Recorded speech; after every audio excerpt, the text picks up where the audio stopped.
بسم اللہ الرحمن الرحیم۔ شروع اللہ کے نام سے جو بڑا مہربان نہایت رحم کرنے والا ہے۔ آزمائش کبھی سزا نہیں ہوتی بلکہ یہ رب کعبہ کی طرف سے اس کی ایک مہربانی عنایت ہے تم پر کہ تم اس کے ہاں پسند کیے جاتے ہو۔ تمہیں وہ اپنے اچھے اور نیک بندوں میں شمار کرتا ہے، کیونکہ آزمائش اس کی جاتی ہے جو ایمان والا ہو، جو اس کے نزدیک صبر والا ہو، جو توکل والا ہو۔ تو پھر ان حالات میں شکوہ شکایت کی بجائے صبر تحمل سے اس کی حکمتوں اور مصلحتوں پر غور و فکر کرو، تاکہ تم جان سکو کہ یہ آزمائش تو محض ایک بہانہ ہے اس رب العالمین سے رابطے بڑھانے کا، اپنے ایمان کو مزید پختہ کرنے کا اور سب سے بڑھ کر بہترین اجر پانے کا، کیونکہ اللہ خود فرماتا ہے کہ اللہ صابرین کے ساتھ ہے اور صبر کرنے والوں کو ہی اللہ محبوب رکھتا ہے۔ صبر کرنے والوں کو ہی ان کا پورا بے شمار اجر دیا جائے گا، اور یاد رکھو کہ بے ایمان اور بہکے ہوئوں کو وہ ان کے حال پر چھوڑ دیتا ہے۔ وہ اپنے ہی ہاتھوں سے اپنی زندگی کو آزمائش بنا کر خود پر مسلط کر لیتے ہیں اور پھر اسی بھنورے سے نہیں نکل پاتے۔ وہ اگر تمہیں آزمائش میں ڈالتا ہے تو مت بھولو کہ وہ رحیم اس سے بھی زیادہ ہے۔ وہ جب تمہیں جنگ کے میدان میں لا کر کھڑا کر دیتا ہے تو طاقت بھی اتنی ہی دیتا ہے کہ تم پوری دنیا سے اکیلے لڑ جاؤ۔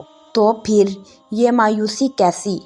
تم جو چاہتے ہو اسے اللہ رب العزت سے مانگ کر پھر اسی کا فیصلہ اسی پر چھوڑ دو۔ تم جو سوچتے ہو، جو مانگتے ہو، تمہیں ہو بہو وہی دیا جاتا ہے۔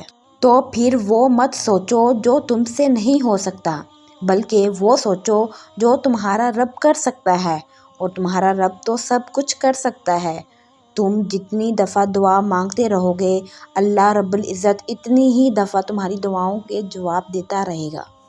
تم یہاں ایک قطرے کے لیے رو رہے ہو، جبکہ تمہارا رب تو تمہیں 7 سمندر عطا کرنے پر بھی قدرت رکھتا ہے۔ تمہارا کام بس دعا کرنا ہے، عطا کی تدبیریں وہ خود بناتا ہے۔ بس یاد رکھو آزمائش کبھی بھی سزا نہیں ہوتی، یہ صرف اللہ کی طرف سے آپ کے لیے پکار ہوتی ہے، وہ پکار جو اللہ دیتا ہے صرف آپ کو اپنے پاس بلانے کے لیے۔ اللہ جانتا ہے میرا بندہ ٹوٹ چکا ہے، وہ تنہا ہے، اس لیے وہ چاہتا ہے میرا بندہ میرے پاس آئے اور میں ہی اس کا مرہم بنوں۔ آزمائش تو اللہ تعالیٰ نے اپنے انبیاء کو بھی دی تھی۔ کیا انبیاء اللہ کو پیارے نہیں تھے؟ ابراہیم علیہ السلام کو صحرا میں بھٹکایا، تپتے صحرا سے پھر زمزم کا چشمہ نکالا۔